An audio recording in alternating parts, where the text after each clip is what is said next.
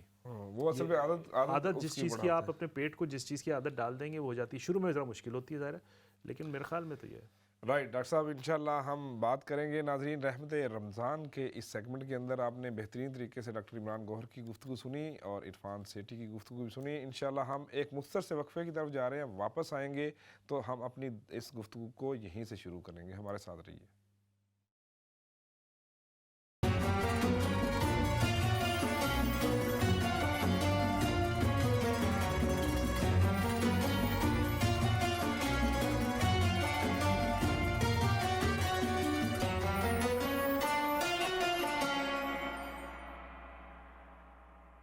رمضان کے دوسرے سیگمنٹ کے اندر آپ کو ایک مرتبہ پھر خوش آمدید.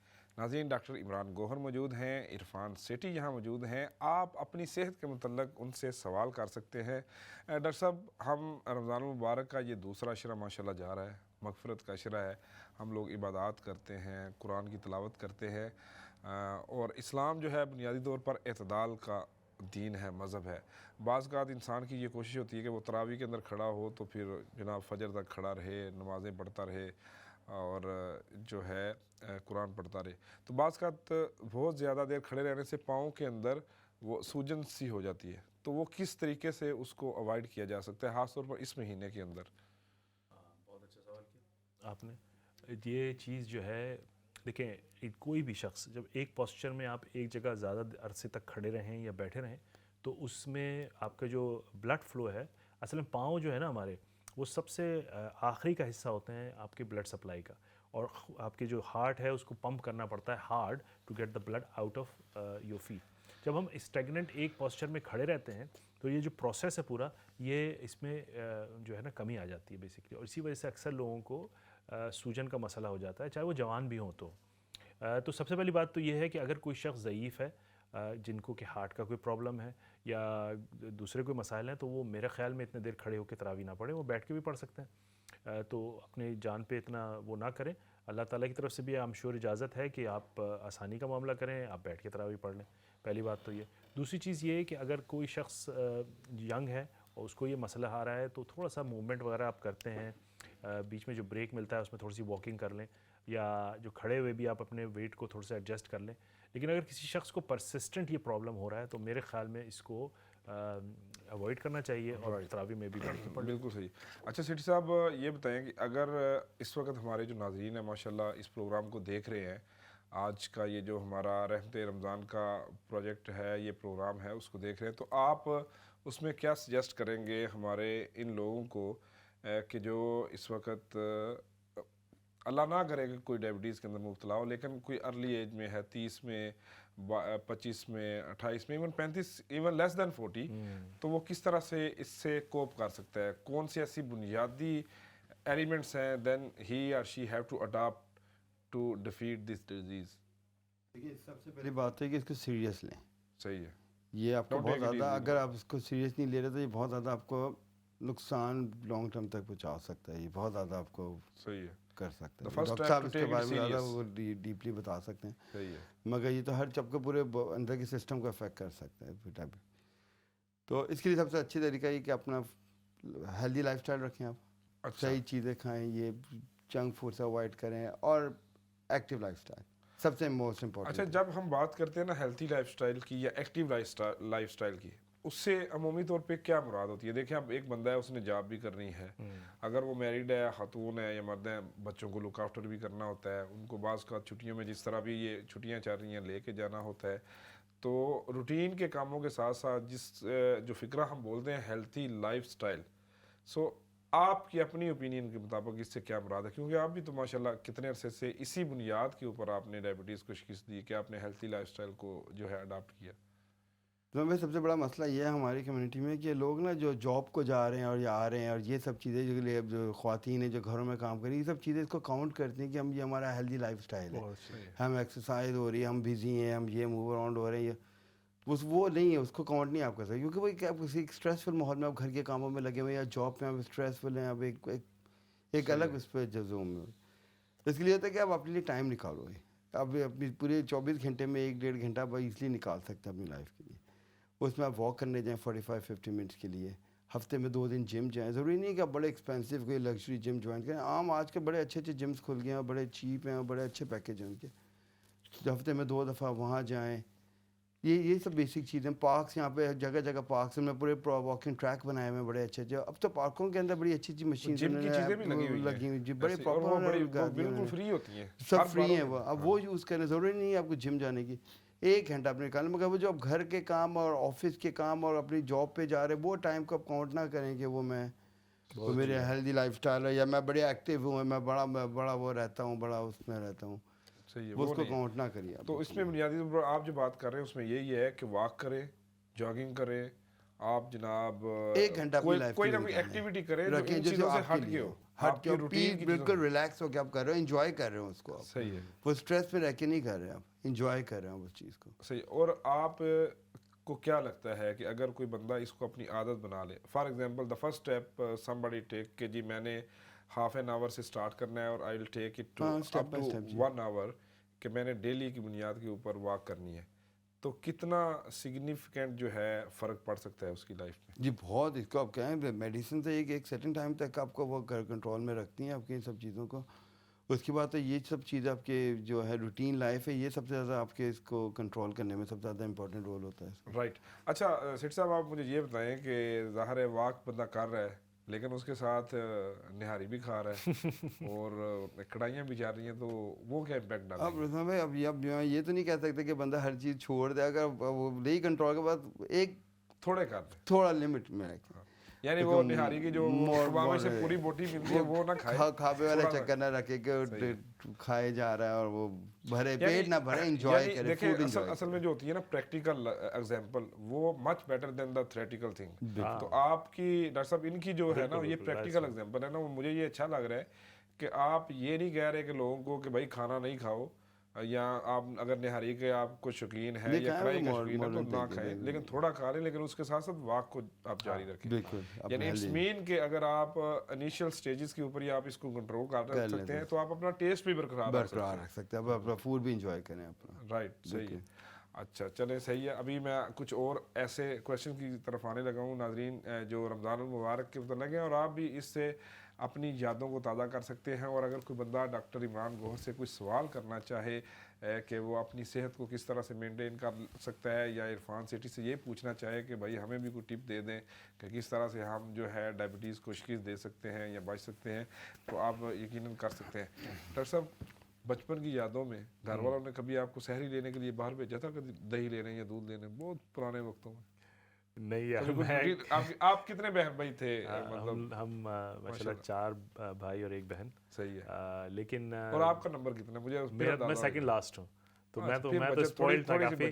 ہاں میں کافی اسپوائلڈ تھا اور مجھے کبھی اس طرح کا مسئلہ نہیں ہوا، مجھے یاد نہیں پاتا کہ کبھی ایسا ہوا ہو. لیکن یہ ہے کہ ہمارے لیے تو ہم چھوٹے تھے تو ظاہر والد جو ہمارے ان سب کو اٹھاتے تھے اور وہ ایک سب کے دروازوں پہ نوک کرنا، اور ظاہر چھوٹا انسان ہوتا ہے تو کبھی اٹھتا ہے، کبھی بولتے ہیں بھائی بغیر سحری کے روزہ رکھ لیں گے، اور انرجی ہوتی ہے نا. ہاں اچھا پاکستان میں تو ظاہر ہے آپ کو پتہ ہے کہ وہ پھینیاں اور وہ کیا بولتے ہیں اس کو، کھجلا بولتے ہیں، کیا بولتے ہیں، ہاں وہ تمام میرے والد کو بہت پسند تھا. اچھا تو وہ جناب اس کو تو ضرور انہوں نے سحری میں ہونا لازمی ہے. حالانکہ میں personally I never used to like it that much but وہ ایک ہمارے یہاں مین پارٹ سمجھا جاتا تھا.